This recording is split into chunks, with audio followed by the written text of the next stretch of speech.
If you're looking for amazing Commander accessories or to buy singles or any other sealed product, be sure to check out the links in the description below where you can get 5% off of your order through Nerd Gear and Cool Stuff Inc. using our affiliate codes. Hello, everyone. Welcome to the Grim Tutors, your one-stop shop for all things Magic the Gathering. I'm Colton, also known as Pez. And I'm Oblivion. So, what are we talking about today? Today, we are talking about cards that we think that you might see in Pauper EDH from Tarkir Dragonstorm. Ooh, that sounds like fun. We love Pauper Commander. So fun. Now, as much as we love Pauper Commander, we don't really have the best finger on the pulse, as you might say. We're no experts.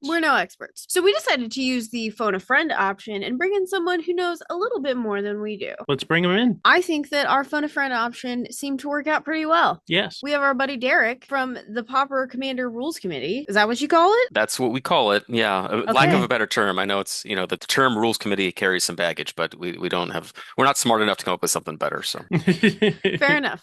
Yeah. And it's pretty self-explanatory. Yeah. So we would love for you to fully introduce yourself and tell the people what you do in the Magic community. Sure. My name is Derek. As you said, I serve on the Pauper Commander Rules Committee. Been doing it for about what year is it? 2025. So about 8 years now. I helped write the rules for the format as they currently exist now, and just kind of oversee things along with a group of other folks. There's 5 of us total, and that's kind of what I just talk about Pauper Commander stuff on the internet. That's pretty much my sole function of the group. And I play Magic and I build decks and things like that. But that's kind of just what I do. Yeah, Just rocking and rolling that Awesome. Pauper Pretty Commander much. life. Mm-hmm. Yeah, I love pretty that. much. So Tarkir Dragonstorm is getting ready to come out, and I think that there are some cards that are going to be really interesting for this format. Mm-hmm. So definitely want to get your take. I know that you have some cards that you've set aside, and I'd love to hear first what commanders are going to be like heavy hitters. What do you think is going to start Yeah. to see some play? So there's a lot of cool things going on with Tarkir. Obviously, like it's a wedge set, and we haven't really had that since Tarkir, the other one. Yeah. Yeah. Tarkir, 11 years ago. Tarkir the Elder, yeah. So, like as a result, the format has really only had 1 or 2, I think max 2 in the case of Sultai commanders in those colors. So, like 3 color options have been very, very restricted. Bear's Companion and Teamer, and I forget what it's called. It's Jeskai card that's an Archaeomancer. It's an uncommon Archaeomancer in Jeskai colors. There's only 1 commander in each of these wedge colors except for Sultai, which had 1 in Planar Chaos, oddly enough.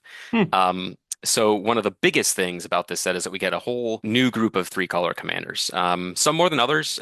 Some of the uncommon slots are spells and not creatures, which is unfortunate, but we're happy to take what we can get. That's kind of the most exciting part of the set for sure. And as far as like commanders that really catch my eye, I came with 3 that really pique my interest. 2 of which are these wedge commanders, and one of them is not. And you'll kind of get why I had to include it because it's a really neat card. But just to start off, Jeskai Brushmaster is the first one. This is one of the Jeskai, the non-dragon Jeskai creature that we had it uncommon. It's a Jeskai and a colorless or a generic mana for a 2/4 Orc Monk with double strike and prowess. And that's it. That's the card. It's like really simple, very functional, wants you to attack. These are all things that I really like in cards, in commanders. Combat is such a huge part of the format, and the commander that just plays very naturally into that is like a really good place to be, in my opinion. But what I really like about it is I love like heroic decks. I really like combat tricks, and this just combines all of the best colors into 1 creature for doing exactly that. You have all of your white protection spells, you have your red pump spells, you have your blue evasion spells, and they'll kind of weave together. You don't even need to do that, really. You can just play, Ponder and Preordain, and it just gets bigger from prowess. So there's a lot of things you can do with this card. It's very threatening. Commander damage in the format is only 16. It already has double strike. You don't need to have Teamer Battle Rage or anything like that. It's just a really, really cool, very powerful, very punchy commander that I'm really looking forward to playing. And there's a lot of options as well, especially with that prowess ability in your common 99 that very easily and simply can get you there. It reminds me of a Jeskai version of Mr. O'Farrow. Yeah, Mr. Yeah. Orfeo, yeah, for sure. Yeah, it's very similar in kind of the play patterns that it's encouraging, definitely. I really like the mathy side of it. Like if you want to kill someone with commander damage, like if you cast like Brute Force and give it +3/+3 for a red mana, that gets a prowess trigger, and now really you're functionally adding 8 damage onto this card because you have the 1 from the prowess, you got the 3 from the spell, and you got the 2 power. So what that brings it up to 6-12 damage if you connect with it. I really like that kind of that thing where you just in your head you're trying to piece together all these different parts to kind of kill somebody in 1 hit. Just another fun part of playing a card like this. Absolutely. I am a big prowess punchies person, as those were the decks that I played in Pioneer and Modern in 2024. Yeah, I love that stuff. And now this is the first time we're able to really do it in 3 colors with a commander that wants you to be doing it. And Yeah. in the perfect 3 colors for it. Also. Exactly. Couldn't ask for more than this. It's very, very elegant design. Love it. Yeah. What's next on the list? Next on the list, I mentioned Bear's Companion earlier because it's our only teamer option. Well, no longer. Now we have a card called Karakik Guardian, which is a 6-mana dragon teamer, 3 generic, 6/5 flying, vigilance, trample. It is hexproof if it has not yet dealt damage. This card, the first thing I'll say, the thing that I think is the most interesting about this card that people pointed out on the internet, I'm not the first one. This is almost identical to Palladiumor's the Ruiner from M19. When they redesigned all the Elder Dragons, Palladiumor's was a 6/6 for Naya colors, but the templating is identical: flying, vigilance, trample, hexproof if it hasn't dealt damage. And that was a mythic rare. So now we have that at uncommon in Teamer, a not weak set of colors, that's for sure. Right. Yeah. This is just a really sweet, big, punchy dragon. The thing about hexproof in this format is that it's very, very powerful because almost all of the removal is targeted. There is no sweeper in the format that will kill this unless you're like pumping a bunch of mana into something like Pestilence or Crypt Rats, which is very limited to just like pretty much mono black decks. A huge creature with something like Bloodfire Infusion, which is an aura where you can pay a red mana and sacrifice the enchanted creature to deal damage to each creature equal to its power. There are ways that you can get up that high, but they're not common. The most common sweepers you see are things like Breath Weapon or Fiery Cannonade or Drown in Sorrow, these sorts of things. It's really kind of centered around -2/-2 or 2 damage.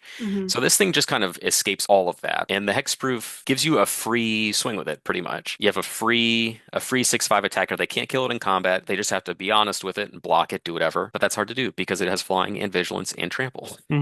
So that's why this card is like super sick. It's great to ramp into. All the great ramp spells that you love are at common and are in the format. So you can get this thing out as early as, I'm gonna say, if I'm building the deck, I'm putting this out on turn 4 and I'm just going to town. I'm getting my free swing, take it on the chin. If they try and kill it, you can always flicker it with the blue flicker spells to kind of reset that hexproof static ability. But just like a really, really cool dragon, something that's very, very different from Bear's Companion. So like you can do something very different as far as like a teamer deck. Yeah, absolutely. And there's a lot of synergistic things I'm sure that you probably picked out from the set as well, where you could do cool dragon stuff. Yeah, there are definitely a lot of cards that care about dragons. And make a Pauper Commander deck centered around a really cool dragon. And now we have to come up with a new term because flying and trample is flample. So what happens when it has flying, trample, and vigilance? The flample? My brain doesn't work that way. I can only combine 2 things, but 3 I'm done. I can't. I'm not that smart. Fair enough. The last one I wanted to talk about is not a wedge commander. There are great Abzin commanders. There is one great Sultai commander in the set. There's all kinds of other ones for all the clans. But the one that I want to talk about is actually called Host of the Hereafter. And this is a Golgari card. So it's a 2/2 for 4 and it enters with 2/1/1 counters on it. So it's effectively a 4/4 for 4. But it has an ability that we don't yet have at uncommon. Well, we have it, but not at this scale. Whenever this creature or another creature you control dies, if it had counters on it, you can move those counters to up to 1 target creature you control. We have this effect on like some cards at common that like Servant of the Scale from the old Tarkir block. It's similar to like Arcbound cards or modular, right? Whenever they die, you can move their counters onto things. Well, this applies to all of your creatures. Counters that you're putting on anything, whenever that creature dies, you can move them to something else. It's kind of like Rayhan, Last of the Abzin, the partner commander. Yeah, that's what I was gonna say. It's a Pauper version of Rayhan. Thank God it doesn't have partner because that would be pretty wild. But this card is really, really cool. Black green has a lot of really great +1/+1 counter commanders, like with Corpse Jack Menace.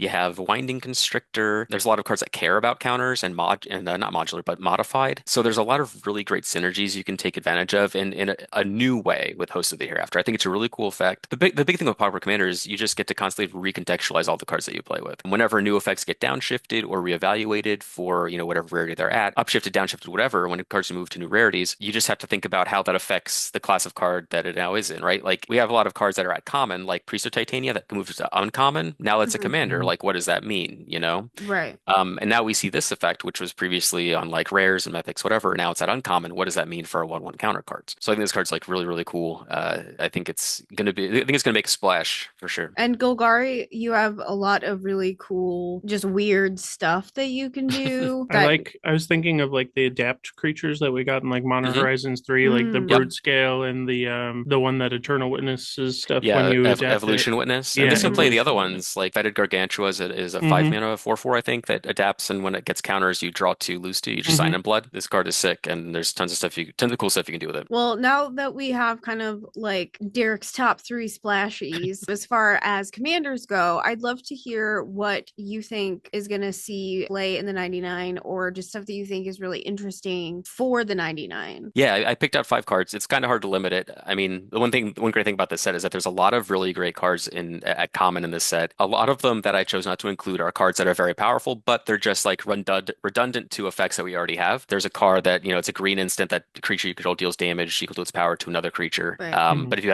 you behold a dragon, you surveil 2 or gain 2 life or something like that. We have that card. It's just a different flavor on a card we already have. So I wanted to try and pick out some things that are pretty unique in terms of what the implications are. The first one is a card called Wingspan Stride. It's a blue aura for 1 blue. Enchanted creature gets +1/+1 and has flying. And then for 3 mana, a blue and 2 colors, you can return it to its owner's hand from the battlefield. This kind of card is really, really good for a couple reasons. Being able to move your auras is obviously very, very powerful.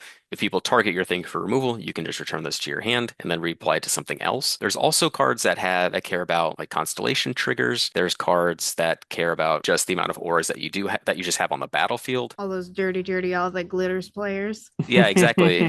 So like not having your thing be so vulnerable. Like, and the thing about these sorts of auras is that evasion is very, very powerful. Flying is really, really good. I think it's like people vastly underrate how good flying is. Like a Windrake is a threat in this format, oddly enough, if you think about it, with 30 life. So just being able to give anything you want flying and then be able to rebuy and reapply this enchantment as you choose just gives you a lot of flexibility in how you attack. Tossing it on that double strike prowess Jeskai commander. Exactly. Yeah. And then they kill it, whatever. You just actually I'm gonna pay 3. I'm just gonna get it right back. That back. Thank you. We'll try it again. Actually, I'll put this back into my hand. Yeah. Yeah.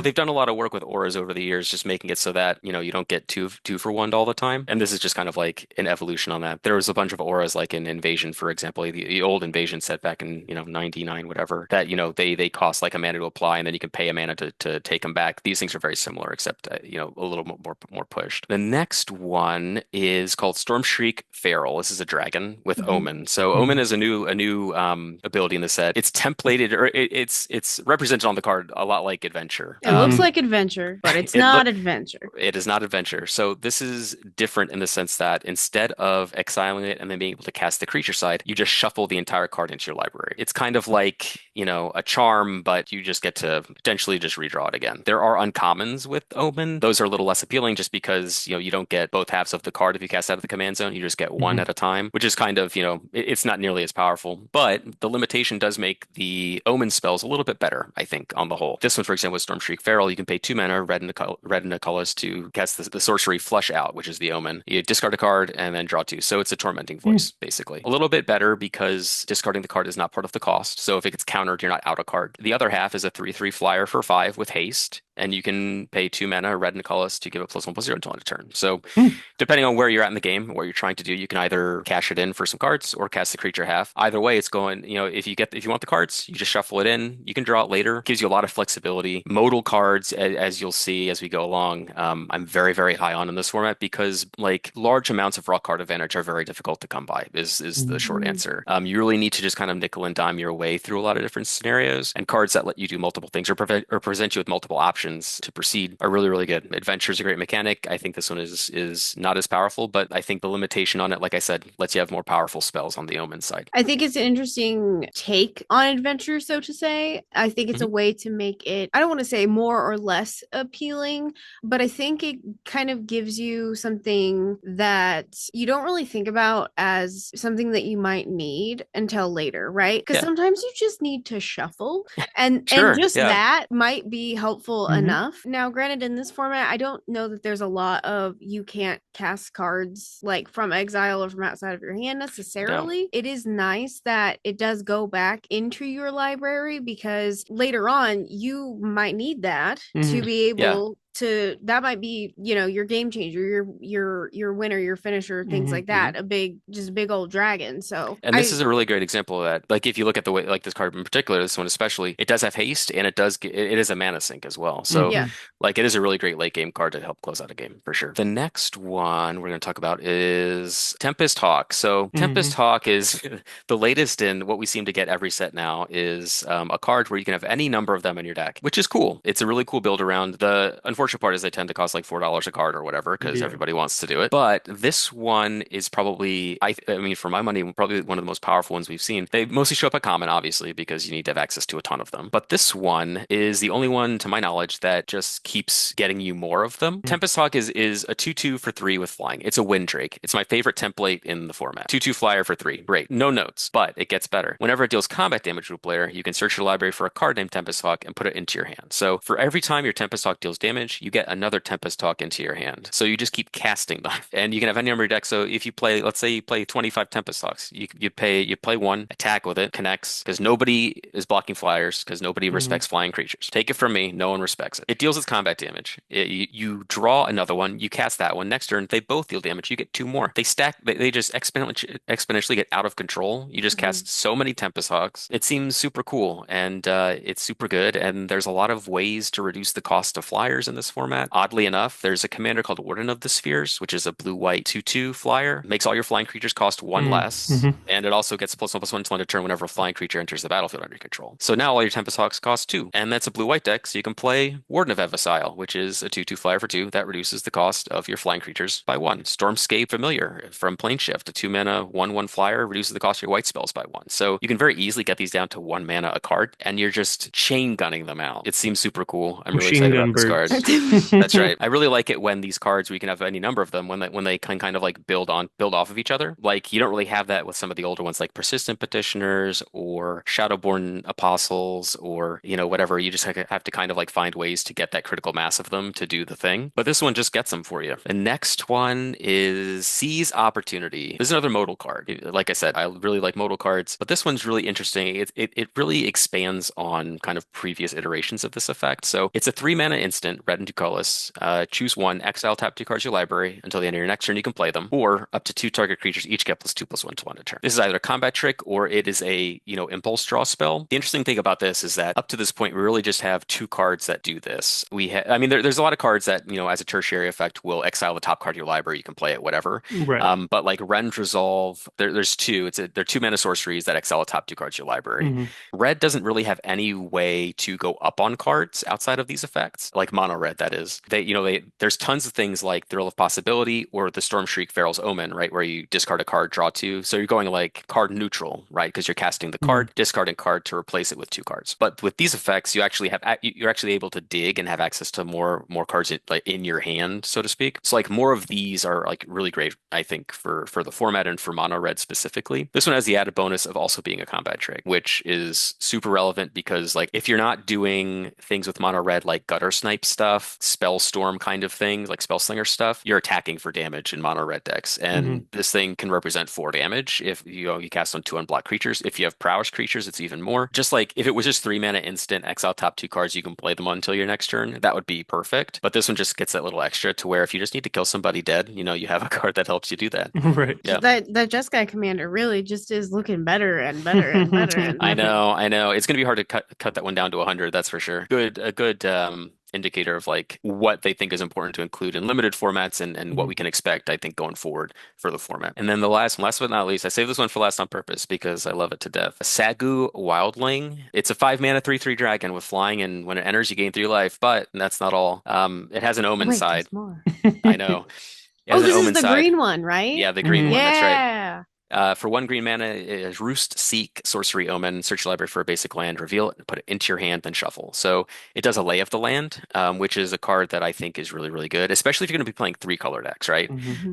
Cards that can help you fix your mana like this are really, really powerful, even if they are not ramping you explicitly by putting the land into play. Just giving you access to a basic land type that you need is really good. What I really like about this one, so the Roost Seek is to me the coolest part of the card. Like that's the part of the card that I'm most excited about. What I love about this though is that because it's attached to a creature, all of the ways that green finds spells is by permanence. You have things like Lead the Stampede, You Meet in a Tavern, Winding Way. These are all cards where you reveal from the top and you put all the creatures, or in the case of Winding Way, creatures or lands into your hand. There's cards like Vivian's Grizzly, or there's a new one, Beast Rider Vanguard, I think is the name of the card, where you pay a certain amount of mana and you like look at the top card, and if it's in the case of Vivian's Grizzly, you look at the top card. If it's a creature, you put it into your hand. With Beast Rider Vanguard, you pay 5 mana, look at the top three, put a permanent into your hand. Green cares a lot about permanence, not so much spells.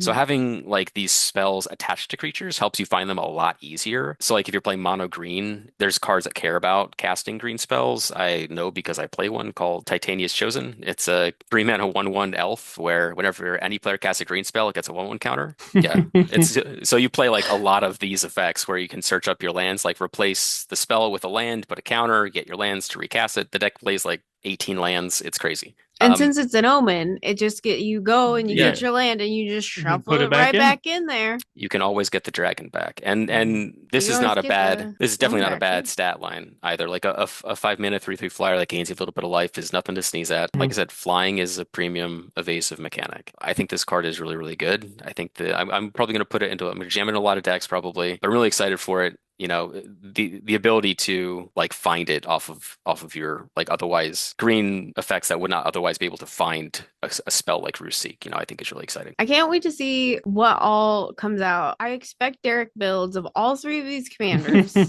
I'm gonna build a lot of decks. You know, every Wednesday over on the Pauper Commander Rules Committee YouTube channel, I stream for 1 hour, 1 hour only. We build a Pauper Commander deck from start to finish. We goldfish it. We change the printings to the ones that we like in Moxfield. The whole kit and caboodle in 1 hour sharp. And I'm gonna build a ton of these decks every Wednesday at 7 p.m. CST. Can't wait Awesome. to see it. Well, thank you so much for joining us and helping us tell the people all about Tarkir Dragonstorm and the stuff that is going to be super cool and relevant for Pauper Commander because we think Pauper Commander is great. It's very fun. Yay, I do too. As per usual, it was a pleasure having you. Thank you for your time. Yeah, thanks for having me back on the show, on the channel. Can't wait to see those brews. We just appreciate you, and we can't wait for Tarkir Dragonstorm to finally be out for everyone. So Yeah, me too. It's awesome.